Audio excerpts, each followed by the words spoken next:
নমস্কাৰ নমস্কাৰ আপোনালোকে কলৈ যাব ওলাইছে? আমি এতিয়া কুম্ভমেলাত যাম। কুম্ভমেলাত যাব ওলাইছে, গতিকে আমাৰ আপোনালোকৰ কি অনুষ্ঠানৰ নাগাৰ নাম গাব যাম। নাগাৰ নাম। আপোনালোকৰ দলটোৰ নাম? মা আছে নাগাৰ নাম দল। মা আছে নেহি নাগাৰ নাম দল। ওকে, আপোনালোকে তাতে কিমান দিনৰ বাবে আপোনালোকে যাবলৈ ওলাইছে? আমি 2 দিন প্ৰগ্ৰেম হ'ব। 24-25। ওকে, আৰু ইয়াত আপোনালোকে কোনখন ট্ৰেইনেৰে যাত্ৰা নৰ্থ ইষ্টত যাত্ৰা আৰম্ভ কৰিব? ঠিক আছে।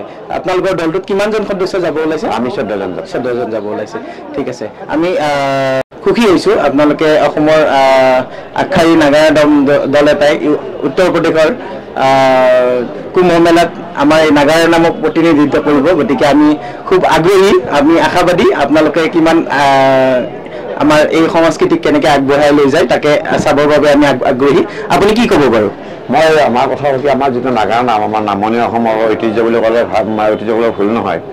নাগাৰ নামটো আমি বিশ্ব দৰবাৰত প্ৰতিষ্ঠা কাৰণ আমি আগবাঢ়ি যাই আছোঁ। আমি আমাৰ নাগাৰ নাম, আমাৰ লোক সংস্কৃতি আমি বিশ্ব দৰবাৰত প্ৰতিষ্ঠা কৰিবৰ বাবে আমি অপৰথ চেষ্টা দি আছোঁ, আৰু আমি এইটো প্ৰতিষ্ঠা কৰিম বুলি আমি দৃঢ় প্ৰতিজ্ঞ, আমি প্ৰতিষ্ঠা কৰিম।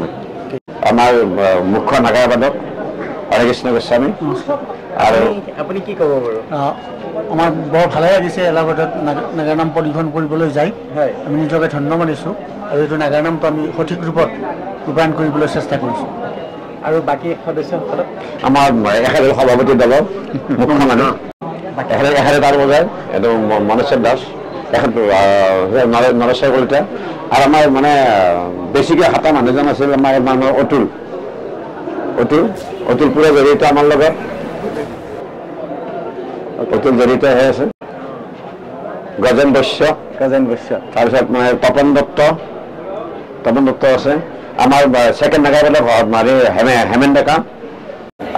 ঠিক আছে, সমূহ অসমবাসী ৰাইজলৈ আমাৰ মা আছে নেহি নাগাৰ নাম দলৰ পৰা শুভেচ্ছা জ্ঞাপন কৰিছোঁ।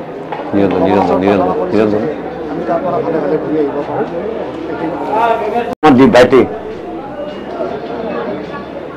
মোৰ তাৰমানে হেৰি আৰু মোৰ শিষ্যৰ যিটো হেৰি আৰু 46জন শিষ্য আটাইতকৈ সৰু 46জনৰ ভিতৰত আমি সমূহ অসমবাসী ৰাইজক আমি আশীৰ্বাদ বিচাৰিছোঁ, যাতে আমাৰ এই কাৰ্যসূচীটো সম্পূৰ্ণ ধুনীয়া হয়, আমি ধুনীয়াকৈ প্ৰদৰ্শন কৰিব পাৰোঁ আৰু সুকলমে ঘূৰি আহিব পাৰোঁ। তাৰ বাবে সমূহ অসমবাসী ৰাইজলৈ, আমাৰ নাগাৰ নাম প্ৰেমী ৰাইজলৈ আমি তেখেতসকলক হাত জোৰ কৰি আশীৰ্বাদ বিচাৰিছোঁ। সকলোকে আশীৰ্বাদ দিয়ক, যাতে আমি এই কাৰ্যসূচী সুকলমে পালন কৰিব পাৰোঁ। কৃষ্ণ কৃষ্ণ কৃষ্ণ কৃষ্ণ। এতিয়া আমাৰ মাজত বেণুধৰ পাটোৱাৰী ডাঙৰীয়া আছে। তেখেতে আমাৰ এই যাত্ৰাটো আগবঢ়াই নিবৰ বাবে আমাক সহায় সহযোগ আগবঢ়াইছে। গতিকে আপুনি কি ক'ব? খুব ভাল মুহূৰ্ত এটা, অসমৰ পৰম্পৰাগত নাট্য পৰম্পৰা শৈলী এটা নাগাৰা নাম। এই নাগাৰা নামক লৈ পেলাই আমি গৈ আছোঁ ৰাষ্ট্ৰীয় পৰ্যায়ত। আমাৰ এই পৰম্পৰাটোক, এই আমাৰ যিটো নাট্যশৈলী, আমাৰ যিটো নাগাৰা নাম, এই শৈলীটোক আমি দেখাবলৈ গৈ আছোঁ। খুব ভাল লাগিছে। ৰাষ্ট্ৰীয় পৰ্যায়ত আমি দেখাবলৈ গৈ আছোঁ, অসমৰ পৰা, তাকো বাহিৰা চাৰিআলি অঞ্চলৰ পৰা। আমাৰ দাদা আছে, আমাৰ অঞ্চলৰ গৌৰৱ, বৃহত্তৰ আমাৰ বাহিৰা চাৰিআলি কামৰূপ জিলাৰ গৌৰৱ চণ্ডীচৰণ পাটোৱাৰী, নাগাৰা নামৰ পাঠক, তেখেত আমাৰ মাজত আছে। তেখেতক আমি লৈ যাবলৈ বিচাৰিছোঁ। এইবাৰ দেখাব বিচাৰিছোঁ আমাৰ পৰম্পৰা, আমাৰ গৌৰৱ, আমাৰ অহংকাৰ, নাগাৰা নাম আমাৰ সংস্কৃতি। আমি সংস্কৃতি লৈ গৈ আছোঁ, আৰু ইয়াৰ মূল উদ্দেশ্য হৈছে সংস্কাৰ ভাৰতীৰ কুম্ভমেলা, মহাকুম্ভমেলাৰ যি সাংস্কৃতিক মঞ্চ, সেই মঞ্চত আমি লৈ গৈ আছোঁ। আৰু ইয়াৰ মুখ্য মানুহজন হৈছে দেৱাল কৃষ্ণ নাথ, সংস্কাৰ ভাৰতী প্ৰান্তৰ নৰ্থ ইষ্ট প্ৰান্তৰ। এইবাৰ আহিছোঁ আমি মাননীয় শ্ৰীযুত চণ্ডীৰাম পাটোৱাৰী ডাঙৰীয়াৰ ওচৰলৈ। নমস্কাৰ। আপুনি কি ক'ব, কুম্ভমেলাৰ আমাৰ যি ভাৰতীয় সভ্যতা, লগতে আমাৰ হিন্দু যি ধৰ্ম, সেই ধৰ্মত এই কুম্ভমেলাৰ কি স্বকীয়তা আছে বাৰু? কুম্ভমেলাত সাংঘাতিক শক্তি আছে। সেইকাৰণে কৈছোঁ যে হাজাৰ হাজাৰ লাখ লাখ মানুহ যাতে স্নান কৰিছে, নিশ্চয় কিবা এটা শক্তি আছে, নহ'লে ইমান মানুহ ভগৱান নহয়। আৰু তাতে বিভিন্ন দেশৰ বিভিন্ন সংস্কৃতিৰ এটা অংশগ্ৰহণ কৰিছে। আমিও নাগাৰ নামে আগতো এবাৰ গৈছিলোঁ, আৰু এইবাৰো আমি যাবলৈ চেষ্টা প্ৰয়াস কৰিছোঁ আৰু ওলাই আহিছোঁ। আৰু এইবাৰ আমাক একদম সহায় কৰিব আমাৰ বেণু পাটোৱাৰী। গতিকে আমি এই মুহূৰ্তত নৰ্থ ইষ্টত উঠি আমি যাম। আপোনালোকক মই আকৌ কৈছোঁ যে আপোনালোকক সদৌ নাগাৰা নাম সংঘৰ তৰফৰ পৰা আমি আপোনালোকলৈ আন্তৰিক শ্ৰদ্ধা নিবেদন কৰিছোঁ, আৰু লগতে সমূহ অসমবাসীৰ পৰা আমি আশীৰ্বাদ বিচাৰিছোঁ যাতে আমাৰ নাগা নামটো বিশ্ব দৰবাৰত আমি প্ৰতিষ্ঠা কৰিব পাৰোঁ। আৰু দ্বিতীয় কথা হ'ল কি আমি সকলো ৰাইজৰ পৰা আশীৰ্বাদ বিচাৰিছোঁ যাতে সুকলমে ঘূৰি আহিব পাৰোঁ। এইখিনি কৃষ্ণ আমি জনাত এই প্ৰথম নহয়, আমি আগতেও আপোনালোকক কুম্ভ মেলাত যোৱা দেখিছোঁ। গতিকে আপোনালোকে এতিয়ালৈকে কিমানবাৰ গৈছে বাৰু? দুইবাৰ, ছেকেণ্ড টাইম। এইটো ছেকেণ্ড টাইম। যোৱাবাৰৰ অভিজ্ঞতা কেনেকুৱা আপোনাৰ? ভাল লাগিছে, খুব ভাল লাগিছে। ৰাইজে আঁকোৱালি লৈছে। আৰু দ্বিতীয় কথা কি এটা বস্তু ভাল লাগিছে, আমাৰ নাগাৰাত চবেই সেৱা কৰিছে। হিন্দীভাষী মানুহ আহি আমাৰ নাগাৰাত সেৱা কৰে। গতিকে এটা পবিত্ৰ বস্তু বুলি আমি ভাবোঁ।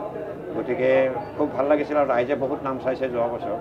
গতিকে এই বছৰ চাব বুলি ভাবোঁ। হয়, আমি মানে আমাৰ অসমীয়া যিটো বৈশিষ্ট্য সেইটো আমি ভাৰতীয় দৰবাৰত আমি আগবঢ়াই লৈ যাব লাগিব।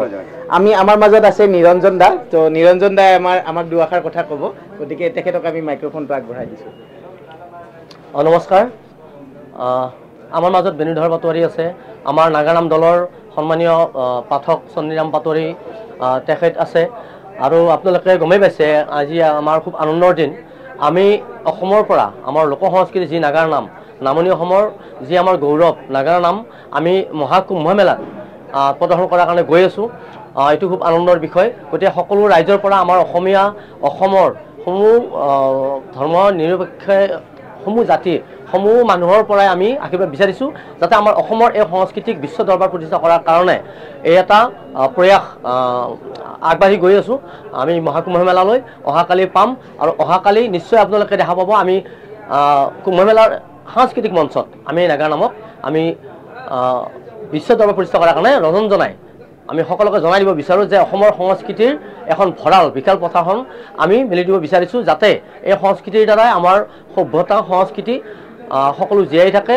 আৰু ঈশ্বৰৰ ওচৰত প্ৰাৰ্থনা জনাইছোঁ যে আমি ভালে ভালে আমাৰ এই নাগাৰ নামৰ অনুষ্ঠানটি পৰিৱেশন কৰি আমাৰ অসমলৈ গৌৰৱ কঢ়িয়াই আনিব পাৰোঁ, তাৰ কাৰণে ভৰসা প্ৰাৰ্থনা জনাইছোঁ। ধন্যবাদ। আমি ধন্যবাদ জ্ঞাপন কৰিছোঁ সকলোকে। আৰু লগতে আমি ভগৱানৰ ওচৰত প্ৰাৰ্থনা জনাইছোঁ যাতে আপোনালোকে সুকলমে আপোনাৰ ঘূৰি আহক আৰু লগতে আমাৰ অসমীয়া সংস্কৃতি বিশ্বৰ দৰবাৰত ভাৰতীয় সভ্যতাত আমাৰ অসমীয়া সংস্কৃতিৰ কিমান অৱদান আছে আমাৰ ভাৰতৰ ৰাইজক দেখাই থৈ আহক। ধন্যবাদ যাচিছোঁ সকলোকে।